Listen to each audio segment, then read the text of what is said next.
गोंदिया जिले के देवरी तहसील में आदिवासी समाज का एक भव्य सामूहिक विवाह समारोह आयोजित किया गया, जहां 91 जोड़े विवाह बंधन में बंधे। इस दौरान नव दंपतियों ने सरकार से अनुदान राशि बढ़ाने की मांग भी उठाई। देवरी तहसील में आयोजित इस सामूहिक विवाह समारोह का आयोजन विधायक संजय पुराम और धुकेश्वरी देवस्थान समिति के संयुक्त प्रयास से किया गया। इस विवाह समारोह में गृह राज्य मंत्री पंकज भोयर, सांसद मायाताई इनवाते और सांसद नामदेव किरसान, विधायक संजय पुराम, जिला परिषद सदस्य सविता पुराम समेत कई जनप्रतिनिधि मौजूद रहे। पूरे समारोह में पारंपरिक रीति रिवाजों के साथ मंडप पूजन, बारात, मेहंदी, संगीत और नृत्य का आयोजन किया गया। इस भव्य कार्यक्रम में 3000 से ज्यादा लोगों ने हिस्सा लिया। आयोजकों की ओर से सभी नव दंपतियों को घरेलू उपयोग का सामान भी भेंट किया गया। इस मौके पर आदिवासी प्रकल्प कार्यालय की ओर से सभी जोड़े को 25,000 रुपए का अनुदान दिया गया। हालांकि बढ़ती महंगाई को देखते हुए नवविवाहित जोड़ों और आयोजकों ने इस राशि को बढ़ाकर 1 लाख रुपये करने की मांग उठाई है। देवरी तालुक्यातील पुराळा या आदिवासी गावामध्ये ह्या भागाचे लोकप्रिय आमदार संजयजी पुराम आणि विशेष करून त्याच्यामध्ये त्यांना पुढाकार घेऊन सहकार्य करणाऱ्या सौभाग्यवती सौ सविताताई संजयजी पुराम यांनी या ठिकाणी आदिवासी सामूहिक विवाह सोहळ्याचं आयोजन केलं। आपण बघितलं की जवळजवळ 90 वधूवर याच्यामध्ये सहभागी झाले आणि प्रचंड मोठा असा आदिवासी समाजाचा सामूहिक विवाह सोहळा या ठिकाणी घेतला।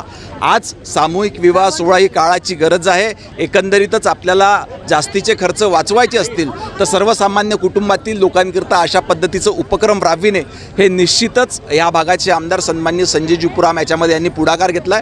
याच्याकरता मी त्यांचं मनपूर्वक अभिनंदन करतो। आयोजकांनी याचा जो मानधन आहे तो वाढवून देण्याची मागणी देखील केली आहे। काय मागणी आहे नेमकी? निश्चितपणे काळानुरूप याच्यामध्ये कुठेतरी अनुदान जे मिळतं सध्या 25,000 रुपये ते वाढवून 50,000 मिळावं अशी आयोजकांची मागणी आहे।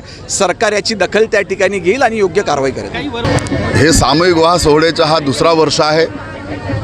2025 मध्ये पण सामूहिक विवाह सोहळा आपण याच ठिकाणी केला होता, ज्याच्यामध्ये 121 आदिवासी समाजातील मुलामुलींचे विवाह संपन्न झाले होते।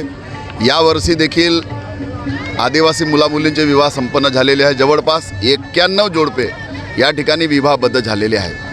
शासनाच्या वतीने त्यांना जी देण्यात येणारी मदत ही अत्यंत तुटपुंजी आहे, ही वाढवून देण्यासाठी देखील आपण मागणी केली आहे मंत्र्यांकडे। आपण दरवर्षी मागणी करतो आहे।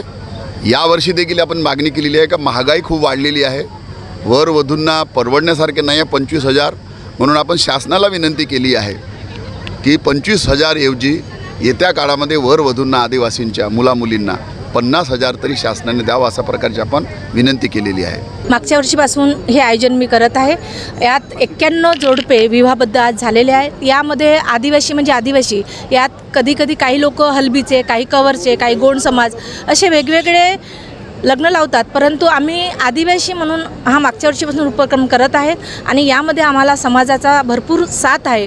आमचे सरपंच लोक, आमचे कार्यकर्ते यांच्या सगळ्याच्या सहकार्यामुळे, तसेच धुकेश्वरी मंदिर ट्रस्ट या ट्रस्टच्या अध्यक्षतेमध्ये हा कार्यक्रम आम्ही करतो। यामुळे एक वेगळं आनंद आहे। आमचा गरीब समाज आहे, आदिवासी समाज आहे, यांचे असे विवाह केल्यामुळे यांची आर्थिक बाजू चांगली व्हावी हाच या मागचा उद्देश आहे। एक मागणी केलेली आहे की यांचा जो मिळणारा अनुदान आहे हा वाढवून देण्याची मंत्र्यांकडे, काय नेमकी मागणी?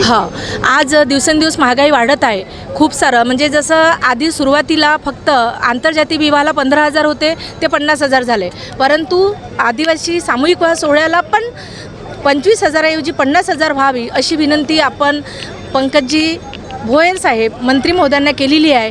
आणि तसेच छत्तीसगड आणि मध्य प्रदेशला गोंदिया जिल्हा लागून असल्यामुळे त्या जिल्ह्यातले वधूवर आम्ही घेऊ शकलो नाही। मागच्या वर्षी त्यांचे लग्न केले, त्यांना चेक देऊ शकलो नाही, म्हणून मी शासनाला विनंती करते की हे लवकरात लवकर कलम बदलवावी आणि छत्तीसगड मध्य प्रदेशचे वर वधूला रोटी बेटी व्यवहारा अंतर्गत त्यांना म्हणजे त्यांना ते अनुदान मिळावं अशी विनंती करते, जेणेकरून पुढल्या वर्षी आम्ही ह्या 90चे किंवा 91चे लग्न 250पर्यंत नेऊ शकतो। सामूहिक सोहळ्यामध्ये मी लग्न केलं। आज घरी जरी कधी लग्न केलं असतं तर मला खर्च जास्त पडला असता, आणि सामूहिक सोहळ्यामध्ये लग्न केलं तर 25,000चं मला अनुदान दिलं आहे। पण याच्यामध्ये आमचं काही भागणार नाही, शासनाने थोडं 1 लाखाचं तरी अनुदान द्यावा. आज इथे आम्ही पुराडा येथे सार्वजनिक विवाह सोहळ्यामध्ये आज आम्ही सामील झालेलो आहोत. इथं आज 91 जोडप्याचे विवाह संपन्न झालेले आहेत आणि आम्हाला शासनाकडून 25,000 एवढे मानधन मिळत आहे. तरी पण शासनाला अशी नम्र विनंती आहे की आदिवासी गोरगरीब यांना थोडाशी आणखी 1 लाखापर्यंत तरी पण निधी द्यावी अशी शासनाला आम्ही विनंती करतो.